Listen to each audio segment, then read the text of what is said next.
Hi అండి, అందరికీ నమస్కారం. Welcome back to our channel veg basket. నేను మీ స్వాతిశ్రీ. వెజ్ బాస్కెట్లో ఈరోజు నేను మొలకెత్తించిన రాగి పిండి ఎలా తయారు చేసుకోవాలో, ఆ పిండితో పిల్లలు కూడా ఇష్టంగా తాగేలా 3 రకాల జావలను తయారు చేసి చూపించబోతున్నాను. ముందుగా మొలకెత్తించిన రాగి పిండి కోసం ఒక బౌల్లోకి రాగులు తీసుకొని తగినంత వాటర్ యాడ్ చేసుకుంటూ శుభ్రంగా వాటర్ క్లియర్గా వచ్చే వరకు కడగాలండి. రాగులు శుభ్రం చేయడానికి ఎక్కువ సార్లే కడగాల్సి వస్తుందండి. ఈ విధంగా కడిగిన తర్వాత తగినంత వాటర్ యాడ్ చేసుకుంటూ సుమారు 10-12 గంటల వరకు రాగులు నానబెట్టుకోవాలండి. రాగులు నానటానికి ఎక్కువ టైమే పడుతుందండి. చూడండి, నేను ఒక 10 గంటల వరకు నానబెట్టాను. ఈ విధంగా నానిపోయి ఉన్నాయి. ఇప్పుడు ఒక స్ట్రైనర్లో వేసుకొని రాగుల్లోని వాటర్ మొత్తం తీసివేసుకోవాలండి. చూడండి, ఈ విధంగా నీటిని తీసివేసుకోవాలి. ఇప్పుడు ఇలా వడకట్టిన రాగులని ఒక బౌల్ పైన పిండి జల్లెడ పెట్టుకొని దానిలో వేస్తున్నానండి.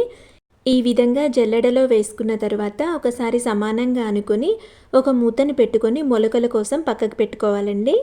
ఇక్కడ నేను 1.5 రోజు మొలకల కోసం పక్కకు పెట్టి ఉంచానండి. మొలకలు అనేవి ఈ విధంగా రెడీ అయిపోయి ఉన్నాయి.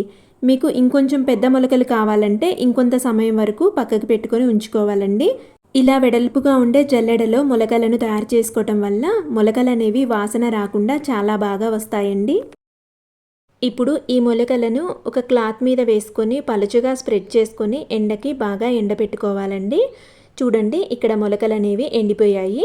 ఈ విధంగా ఎండిన మొలకలను ఒక ప్లేట్లోకి వేస్తున్నానండి. ఇప్పుడు ఎండిన రాగి మొలకలను 2 భాగాలుగా తీసుకుంటున్నానండి. ఒకటి సాల్టెడ్ రాగి జావ కోసం, ఇంకొకటి స్వీట్ రాగి జావ కోసం. ముందుగా సాల్టెడ్ రాగి జావ కోసం స్టవ్ ఆన్ చేసుకొని ఒక కడాయి పెట్టుకొని అందులోకి రాగి మొలకలను యాడ్ చేసుకొని లో ఫ్లేమ్లో నిదానంగా రాగులను వేయించుకోవాలండి. ఈ విధంగా రాగులను వేయించుకోవటం వల్ల రాగి జావ అనేది టేస్టీగా ఉంటుంది. అలాగే డైజెషన్ ప్రాబ్లమ్స్ రాకుండా ఉంటాయండి. చూడండి, రాగులు అనేవి వేగిపోయాయి.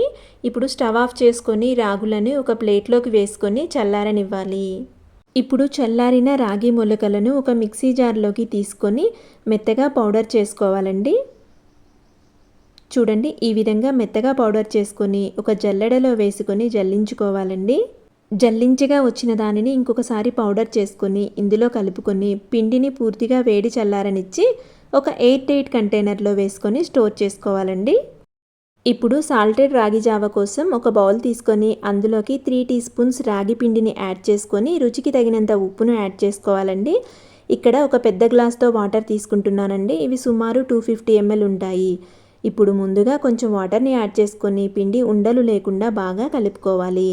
ఈ విధంగా కలుపుకున్న తర్వాత మిగతా వాటర్ కూడా యాడ్ చేసుకొని ఒకసారి బాగా కలుపుకొని స్టవ్ ఆన్ చేసుకొని దీనిని బాగా ఉడకనివ్వాలండి. మధ్య మధ్యలో కలుపుతూ ఉండాలండి, లేకపోతే ఉండలు కట్టేస్తుంది. చూడండి, రాగి జావ అనేది బాగా ఉడికిపోయింది. ఇప్పుడు స్టవ్ ఆఫ్ చేసుకొని దీన్ని పక్కకు పెట్టుకోవాలి. చల్లారే కొద్దీ రాగి జావ అనేది చిక్కబడుతుంది. చూడండి, ఇప్పుడు రాగి జావ అనేది బాగా చల్లారిపోయింది, అలాగే చిక్కగా కూడా తయారైపోయింది. ఇప్పుడు ఇందులోకి కన్సిస్టెన్సీకి తగినంతగా మజ్జిగను యాడ్ చేసుకొని బాగా కలుపుకుంటే సాల్టెడ్ రాగి జావ తయారైపోయిందండి. ఈ సాల్టెడ్ రాగి జావ కాంబినేషన్లో మజ్జిగ మిరపకాయ చాలా టేస్టీగా ఉంటుందండి. ఇప్పుడు వెజిటేబుల్ రాగి జావ కోసం ముందుగా తయారు చేసి పెట్టుకున్న సాల్టెడ్ రాగి జావలోకి సన్నగా తరిగిన క్యారెట్, సన్నగా తరిగిన కీరా దోసకాయ ముక్కలు, సన్నగా తరిగిన ఉల్లిపాయ ముక్కలు, అలాగే సన్నగా తరిగిన కొత్తిమీర, కొంచెం నిమ్మరసం యాడ్ చేసుకొని బాగా కలుపుకుంటే వెజ్ రాగి జావ రెడీ అవుతుంది. ఇప్పుడు స్వీట్ రాగి జావ కోసం స్టవ్ ఆన్ చేసుకొని ఒక కడాయి పెట్టుకొని అందులోకి 10 బాదాం యాడ్ చేసుకొని లో ఫ్లేమ్లో నిదానంగా వేయించుకోవాలండి. బాదాం కొంచెం కలర్ మారిన తర్వాత ఒక 10 జీడిగుండ్లు, 1 టీ స్పూన్ ప్రొద్దుతిరుగుడు గింజలు, 1 టీ స్పూన్ గుమ్మడి గింజలు యాడ్ చేసుకొని లో ఫ్లేమ్లో నిదానంగా వేయించుకోవాలండి. ఇవే కాదండి, మీకు నచ్చిన డ్రై ఫ్రూట్స్ ఏవైనా కూడా యాడ్ చేసుకోవచ్చు. చూడండి, ఇవి కూడా సగం పైన వేగిపోయాయి. ఇప్పుడు ఇందులోకి రాగి మొలకలను యాడ్ చేసుకొని లో ఫ్లేమ్లో నిదానంగా అన్నిటినీ బాగా వేయించుకోవాలండి. రాగులు వేగేలోపు డ్రై ఫ్రూట్స్ అన్నీ కూడా సమానంగా వేగిపోతాయి. ఇప్పుడు ఇలా వేగిన రాగులు డ్రై ఫ్రూట్స్ను ఒక ప్లేట్లో వేసుకొని చల్లారనివ్వాలి. చల్లారిన రాగులు డ్రై ఫ్రూట్స్ని ఒక మిక్సీ జార్లో యాడ్ చేసుకొని మెత్తగా పౌడర్ చేసుకోవాలి. ఈ విధంగా మెత్తగా తయారు చేసుకున్న పౌడర్ని ఒక జల్లెడలో వేసుకొని జల్లించుకోవాలండి. ఇలా జల్లించిన పిండిని వేడి చల్లారే వరకు చల్లారబెట్టుకొని ఒక ఎయిర్ టైట్ కంటైనర్లో స్టోర్ చేసుకోవాలండి. ఇప్పుడు స్వీట్ రాగి జావ కోసం ఒక బౌల్ తీసుకొని అందులోకి 3 టీ స్పూన్స్ రాగి పిండిని తీసుకోవాలండి.